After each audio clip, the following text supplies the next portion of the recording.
दिल्ली की जनता ने मोदी जी का साथ दिया, भारतीय जनता पार्टी का साथ दिया और एक ऐसी सोच को नकारा, एक ऐसी सोच के खिलाफ वोट दिया जो कि राजनीतिक अपॉर्चुनिज्म की सोच थी। इस तरह की सोच का भारतीय राजनीति में आना जो है एक बड़ा डेंजरस जो है वो मोड़ था। आम आदमी पार्टी के खिलाफ वहां के लोगों की एंटी इनकम्बेंसी फैक्टर था या भारतीय जनता पार्टी की कोई ऐसी स्ट्रेटेजी थी, कोई नई स्ट्रेटेजी जिस नकारात्मक वोट भी था आम आदमी पार्टी के अगेंस्ट, आम आदमी पार्टी के अगेंस्ट गुस्सा भी था लोगों का, लेकिन उसके साथ बीजेपी के समर्थन में भी वोट था, पॉजिटिव वोट भारतीय जनता पार्टी को बढ़ा।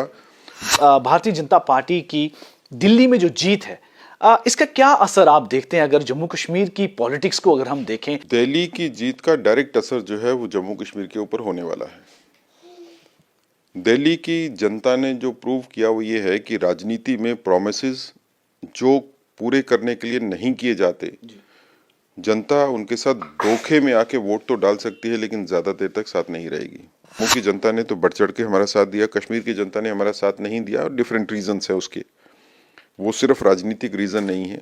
अपोजिशन में रहते हुए उस मैनिफेस्टो के हिस्से को जो हमने प्रॉमिसेस लोगों को किए हैं हम छोड़ेंगे नहीं, को इम्प्लीमेंट करवाने के लिए, लोगों को सारे बेनिफिट देने के लिए भारतीय जनता पार्टी पूरी तरह से जो है एफर्ट करती रहेगी।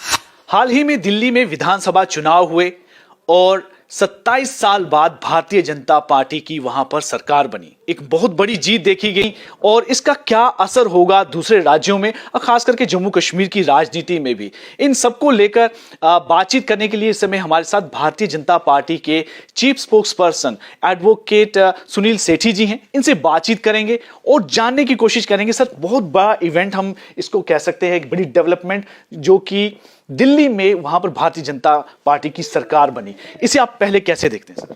देखिए, दिल्ली में जो भारतीय जनता पार्टी की लड़ाई थी, 2 दशकों से ज़्यादा भारतीय जनता पार्टी ने लड़ाई लड़ी और ख़ासकर अगर मैं जिक्र करूं तो पिछले 10 साल से तो भारतीय जनता पार्टी एक नई राजनीतिक संस्कृति के खिलाफ अपनी जंग लड़ रही थी। वो एक नई राजनीतिक संस्कृति जो बन गई, संस्कृति कहना तो उसको जो है वो गलत होगा, लेकिन एक ऐसी राजनीतिक सोच जिसमें वोट लेने के लिए कोई भी झूठा वादा किया जा सकता है, जिसमें राजनीति में सत्ता में आने के लिए कोई भी विकल्प हो उसको पूरा करना, चाहे वो सच का साथ देना हो, झूठ का साथ देना हो, झूठे प्रॉमिसेस करने हो और देश के हित में नहीं सोचना हो, ये सारी की सारी सोच लेके आम आदमी पार्टी का उदय हुआ था। तो दिल्ली में हमारा फोकस था और अनफॉर्चुनेटली जो दिल्ली में आम आदमी पार्टी ने एक्सपेरिमेंट किया कि झूठ बोल के वोट कैसे लेने हैं, वही उसको आगे बढ़ा रहे थे। और पंजाब में भी आपने देखा कि आम आदमी पार्टी की गवर्नमेंट बनी, तो इस सोच के अगेंस्ट भारतीय जनता पार्टी जो है वो पूरी तरह से सीरियस थी। और इस बार तो दिल्ली के इलेक्शन को मैं खास इस तरह से देखता हूं कि आदरणीय प्रधानमंत्री जी ने इस बार के इलेक्शन को खुद लीड किया।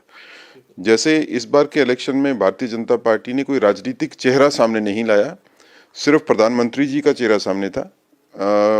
जब राजनीतिक पार्टीज ने अपनी कैंपेन आगे बढ़ा रहे थे तो भारतीय जनता पार्टी की कैंपेन का जो जिम्मा है वो प्रधानमंत्री जी ने लिया और प्रधानमंत्री जी ने कहा कि ये मेरी गारंटी है, दिल्ली वालों को कहा कि ये मोदी की गारंटी है कि जो मैं बात कहता हूं उसको पूरी करता हूं, ये आपने 10 साल में देखा है। और जो मैनिफेस्टो में प्रॉमिसेस भारतीय जनता पार्टी ने किए वो मोदी जी ने कहा कि ये मेरी जिम्मेवारी है कि उन प्रॉमिसेस को मैं पूरा करूंगा। और पूरा देश जानता है कि मोदी जी जो बात कहते हैं वो करते हैं, इसलिए दिल्ली की जनता ने मोदी जी का साथ दिया, भारतीय जनता पार्टी का साथ दिया और एक ऐसी सोच को नकारा, एक ऐसी सोच के खिलाफ वोट दिया जो कि राजनीतिक अपॉर्चुनिज्म की सोच थी। इस तरह की सोच का भारतीय राजनीति में आना जो है एक बड़ा डेंजरस जो है वो मोड़ था।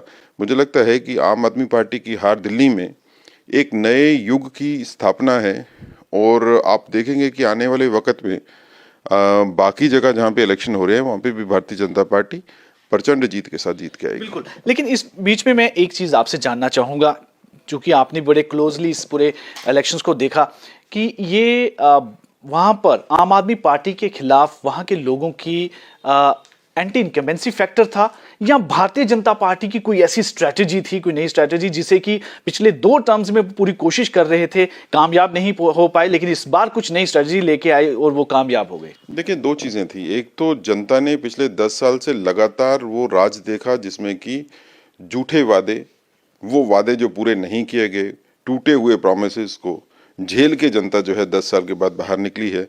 वो नेगेटिव चीज जो है वो आम आदमी पार्टी के अगेंस्ट थी। जनता ने समझ जा कि इस तरह की राजनीति जो है उससे किसी का भला नहीं होगा। दूसरी तरह से पॉजिटिव वोट जो है वो बीजेपी को पड़ा, क्योंकि जैसे मैंने पहले कहा कि मोदी जी ने खुद आके जो है वो कैंपेन को लीड किया और मोदी जी की भरोसे के ऊपर, मोदी जी की गारंटी के ऊपर जनता जो है वो भारतीय जनता पार्टी के साथ चली। तो नकारात्मक वोट भी था आम आदमी पार्टी के अगेंस्ट, आम आदमी पार्टी के अगेंस्ट गुस्सा भी था लोगों का, लेकिन उसके साथ बीजेपी के समर्थन में भी वोट था, पॉजिटिव वोट भारतीय जनता पार्टी को पड़ा। और कांग्रेस को अगर हम देखें तो कांग्रेस अगर इस चीज से खुश होती है कि उनका वोट परसेंटेज जो है वो 1 या 1.5% बढ़ गया, लेकिन कहाँ बढ़ा? जो पार्टी सत्ता में रही भारतीय जनता पार्टी के पहले दिल्ली में, आज वो इस हालत में है कि उसका एक भी आदमी जो है वो इलेक्शन नहीं जीता। बाकी पार्टीज जब वोट लेती हैं कोई 50,000 के ऊपर, तो वह कांग्रेस के कैंडिडेट जो है 5-6 हजार के वोट के बीच में सिमटते हुए दिखते हैं। तो जैसे रिसेंट काल में जम्मू में देखें आप, जम्मू में कांग्रेस मजबूत हुआ करती थी पार्टी, और आज जम्मू में कांग्रेस की तरफ से एक भी कैंडिडेट जो है वो जीत के नहीं आता।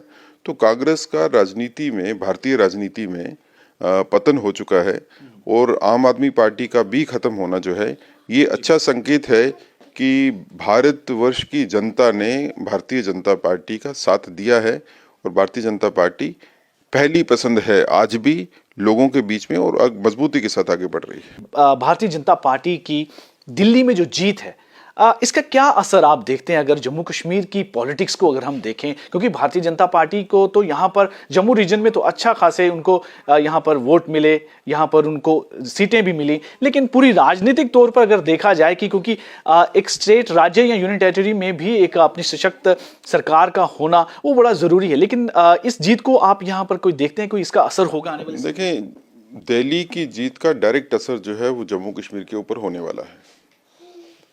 दिल्ली की जनता ने जो प्रूव किया वो ये है कि राजनीति में प्रोमिसेस जो पूरे करने के लिए नहीं किए जाते, जनता उनके साथ धोखे में आके वोट तो डाल सकती है, लेकिन ज्यादा देर तक साथ नहीं रहेगी। जम्मू कश्मीर की राजनीति भी तो यही रही है पिछले तकरीबन 70 साल से, या उससे भी ज्यादा। जम्मू कश्मीर की राजनीति में, खासकर कश्मीर की राजनीति की अगर मैं बात करूं, तो कश्मीर की पार्टी, चाहे वो नेशनल कॉन्फ्रेंस हो, पीडीपी हो, पीपल कॉन्फ्रेंस हो, अपनी पार्टी हो, कांग्रेस हो, कोई और विकल्प हो, उन्होंने भी तो जनता के साथ झूठे प्रोमिसेस किए। आप जनता को भावनात्मक तरीके से गुमराह करते हो, कभी उनको पाकिस्तानी नमक दिखाते हो, कभी झंडे में रंग जो है वो सब्ज भरते हो, कभी कुछ करते हो, लेकिन जो प्रोमिसेस आपने किए जनता को वो तो कभी पूरे नहीं हुए। इस बार के इलेक्शन में भी नेशनल कॉन्फ्रेंस जो मैनिफेस्टो लेके आई, कौन सी मैनिफेस्टो की एक भी कंडीशन बताइए जो लोगों के बेनिफिट के लिए इनकी कंडीशन उसमें लिखी थी, कंडीशंस मैनिफेस्टो में एक भी बताइए पूरी हुई हो? कहाँ है लोगों को फ्री देने वाले सिलेंडर? बिजली मुफ्त के देने की बात थी, वो कहाँ है? रेगुलराइज करने की बात थी डेली वेजर्स को, वो नहीं है। युवाओं के लिए नई नौकरियां निकालने की बात थी, वो नहीं है। महिलाओं के लिए इतनी योजनाओं के बारे में बात हुई मैनिफेस्टो में, कहीं मौके के ऊपर कहीं बात नहीं दिखती है। लेकिन जब ये प्रॉमिस पूरे नहीं कर पा रही नेशनल कॉन्फ्रेंस, जो कि उन्होंने अपने मैनिफेस्टो में और लोगों से उन मैनिफेस्टो के दिखाकर जो है वोट लिए, लेकिन इस बीच में एक बात ये भी देखने में आ रही है कि अब लगातार जो है मुख्यमंत्री उमर अब्दुल्ला वो दिल्ली के दौरे पर रहते हैं और प्रधानमंत्री जी से और वहां पर गृह मंत्री जी से, फाइनेंस मिनिस्टर से, इन सबसे मुलाकात करते हैं, और एक बड़ा देखा जाता है कि लगातार उनकी जो विजिट है उसको इस तरह से देखा जा रहा है कि कहीं ना कहीं वो अपने जो प्रोमिसेस पूरे किए हैं वो उनको करने के लिए वो कुछ गुहार वहां पर लगा रहे हैं या कुछ और चीजें वहां पर चल रही हैं। देखिए, जब मैनिफेस्टो नेशनल कॉन्फ्रेंस ने बनाया था अपनी पार्टी का इलेक्शन में आने के लिए, क्या नेशनल कॉन्फ्रेंस को नहीं पता था कि आप वो गवर्नमेंट में आएंगे तो इसको पूरा कैसे करना है? आप इस तरह के वादे करते क्यों हो जो आपको पता है कि आप पूरे नहीं कर सकते? आज के दिन में नेशनल कॉन्फ्रेंस की एक डेफिनेट पॉलिसी जो है वो है नहीं। एक दिन में उमर अब्दुल्ला साहब जो है वो बीजेपी और प्रधानमंत्री जी के खिलाफ बात करेंगे, डॉक्टर साहब जो है वो प्रधानमंत्री और गृह मंत्री के खिलाफ बात करेंगे, भारतीय जनता पार्टी के खिलाफ बात करेंगे। दूसरे दिन जो है जहाज पकड़ के दिल्ली में चले जाते हैं, नेशनल कॉन्फ्रेंस के लीडरशिप जो है वो होम मिनिस्टर के साथ, प्राइम मिनिस्टर के साथ बात करती है। और फिर कभी देखेंगे आप, जब आपने टनल का उद्घाटन देखा तो वहाँ पे कश्मीर में उमर अब्दुल्ला साहब ने खुल के तारीफ की प्रधानमंत्री जी की, आपने तो कमाल कर दिया कश्मीर के लिए। लेकिन उसके 2-3 दिन के बाद फिर बयान ऐसा आता है कि भारतीय जनता पार्टी जो है कुछ होने नहीं दे रही है। तो इस तरह का विरोधाभास नेशनल कॉन्फ्रेंस की सियासत का एक हिस्सा रहा है। लेकिन लगातार काफी ज्यादा देखा जाता है कि नजदीकियां बढ़ाने की कोशिश करें, जैसे कि इस समय खबरें चलती हैं।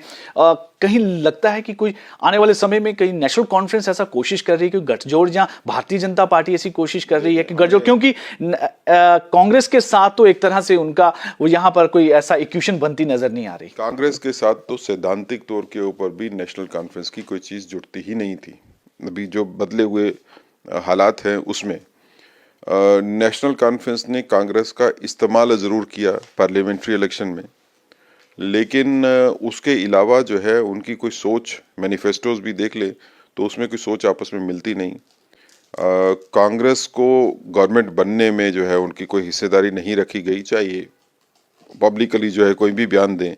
लेकिन बात यह है कि नेशनल कॉन्फ्रेंस समझती है कि कांग्रेस एक बड़ी लाइबिलिटी है, और उस तरह की बात जो है वो नेशनल कॉन्फ्रेंस की तरफ से उमर अब्दुल्ला साहब ने लगातार रखी भी है कि कांग्रेस अब पार्टी खत्म हो चुकी है, कांग्रेस में लीडरशिप का क्राइसिस है, कांग्रेस के पास जो है इंडी अलायंस को लीड करने की कैपेसिटी नहीं अभी है। जो इनका एक ट्वीट भी आया था जब हार हुई है आम आदमी पार्टी की, तो उन्होंने कहा था कि और लड़ लो, यानी कि वो हमेशा ये कोशिश कर रहे थे कि इंडी अलायंस जो है वो एक बार मिले और आपस में उनका कोऑर्डिनेशन रहे। लेकिन जब हार के बाद उन्होंने कहा कि ये सिर्फ लड़ते रहे। देखें, ये अपॉर्चुनिज्म है।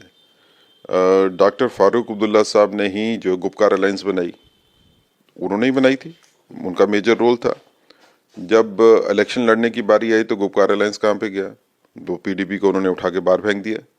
तो राजनीति में ये चलेगा, अपॉर्चुनिज्म जो है वो राजनीति का एक हिस्सा है, वो चलता ही रहेगा इन रीजनल पार्टीज का। भारतीय जनता पार्टी ऐसा नहीं सोचती। हम जिसको साथ लेके चलते हैं फिर उसको अपने साथ रखते हैं। मुझे नहीं लगता है कि आने वाले वक्त में भारतीय जनता पार्टी और नेशनल कॉन्फ्रेंस के बीच में कोई पॉलिटिकल अलायंस या कोई टाई अप हो सकता है। हमारी सोच अलग है, नेशनल कॉन्फ्रेंस की सोच अलग है। ये ज़रूर है कि नेशनल कॉन्फ्रेंस की तरफ से लगातार कोशिश की जा रही है कि रिश्ते जो है वो बीजेपी के साथ अच्छे किए जाएं, बढ़ाए जाएं। मुझे लगता है कि अच्छी बात है कि अगर यूटी की गवर्नमेंट और सेंट्रल गवर्नमेंट के बीच में अच्छे कम्युनिकेशन हो, रिलेशनशिप तो कॉन्स्टिट्यूशनल होती है, कम्युनिकेशन एक अच्छी हो, तो वो जम्मू कश्मीर की बेहतरी के लिए जरूरी है। लेकिन इस बीच में अब बजट सेशन भी आने वाला है और अगले महीने की शुरुआत में ही ये बजट सेशन होगा, तो क्या देखते हैं कि ये बजट सेशन जम्मू कश्मीर के लिए किस तरह का रहने वाला है? किस तरह से भारतीय जनता पार्टी की तरफ से या उनके विधायकों की तरफ से ऐसी तैयारी की गई है कि वहां पर आम लोगों के मुद्दों को जो है वो उठाया जाए और जो बजट हो उसकी भी एक प्रॉपर एलोकेशन हो? देखें, बजट सेशन तो पार्टी इन गवर्नेंस का काम है। उसमें जो सजेशंस हो सकती थी वो हमारी साइड से भी उनको दी जा रही हैं। हम उम्मीद करते हैं कि ऐसा बजट जो है वो उमर गवर्नमेंट लेके आएगी जिससे जम्मू कश्मीर की जनता जो काफ़ी दशकों से पीछे रह गई है बाकी देश से, मिलिटेंसी की वजह से, बाकी हालात की वजह से, उसको दोबारा से आगे बढ़ने का मौका मिलेगा। लोगों को बड़ी उम्मीद है इस बजट के ऊपर, और अगर तो ये बजट जो है लोगों की आकांक्षाओं के मुताबिक हुआ और भारतीय जनता पार्टी जैसी सोच रखती है वैसा हुआ तो हम इसका समर्थन करेंगे। लेकिन अगर ये बजट हमारे को लोगों की उम्मीदों के ऊपर होता हुआ नहीं दिखा तो भारतीय जनता पार्टी कोई वक्त नहीं गवाएगी इसके ऊपर अपनी राय रखने के लिए, इसको तनकी करने के लिए, इसमें नुक्ताचीनी करने के लिए। बिल्कुल। तो लेकिन इस बीच में अब आप आने वाले समय में यहाँ पर किस तरह के अब ये बजट सेशन हो जाने के बाद कैसी पोजीशनिंग देखेंगे भारतीय जनता पार्टी की तरफ से? क्योंकि कहीं ना कहीं लोगों की एस्पिरेशन अभी भी हैं कि जो वादे चाहे उन्होंने किए, लेकिन मैनिफेस्टो में भारतीय जनता पार्टी ने भी किए थे, चलिए उनकी तरफ से कोई लड़ाई लड़ी जाए ताकि जो युवा हैं, खास करके यूथ है, उनको भी जो उम्मीदें हैं भारतीय जनता पार्टी की तरफ से, चाहे अपोजिशन पार्टी के तौर पर, वो कहीं ना कहीं उनको कुछ वहां पर रिलीफ मिल सके। देखिए, मैनिफेस्टो दो तरीके से चलते हैं। अगर तो हम गवर्नमेंट में आ जाएं तो उस मैनिफेस्टो को पूरा करना हमारा दायित्व है। आपने भारतीय जनता पार्टी का इतिहास देखा है, 2014 में जितने वादे किए गए मैनिफेस्टो में 97% वादे जो है उनसे पूरे किए। 2019 में जो मैनिफेस्टो में पार्लियामेंट्री इलेक्शन की बात कर रहा हूँ, जो वादे पूरे किए मोदी जी ने जो बोले मैनिफेस्टो में 99% वादे जो है पूरे हुए। तो भारतीय जनता पार्टी अपना मैनिफेस्टो लेके जनता के बीच में गई कि अगर हम गवर्नमेंट में बनते हैं तो ये हमारे वादे हैं, पूरे करने जो है 100% हमारा काम है। लेकिन अगर हम गवर्नमेंट में नहीं आ पाए, जम्मू की जनता ने तो बढ़ चढ़ के हमारा साथ दिया, कश्मीर की जनता ने हमारा साथ नहीं दिया और डिफरेंट रीजंस है उसके, वो सिर्फ राजनीतिक रीजन नहीं है, उसमें और भी वजहें हैं। लेकिन अगर हम मैनिफेस्टो खुद पूरा नहीं कर सकते गवर्नमेंट में रहते हुए, तो अपोजिशन में रहते हुए उस मैनिफेस्टो के हिस्से को जो हमने प्रोमिसेस लोगों को किए हैं हम छोड़ेंगे नहीं। चाहे नेशनल कॉन्फ्रेंस का अपना मैनिफेस्टो कुछ भी हो, लेकिन भारतीय जनता पार्टी का जो मैनिफेस्टो है उसको इम्प्लीमेंट करवाने के लिए, लोगों को सारे बेनिफिट देने के लिए भारतीय जनता पार्टी पूरी तरह से जो है एफर्ट करती रहेगी।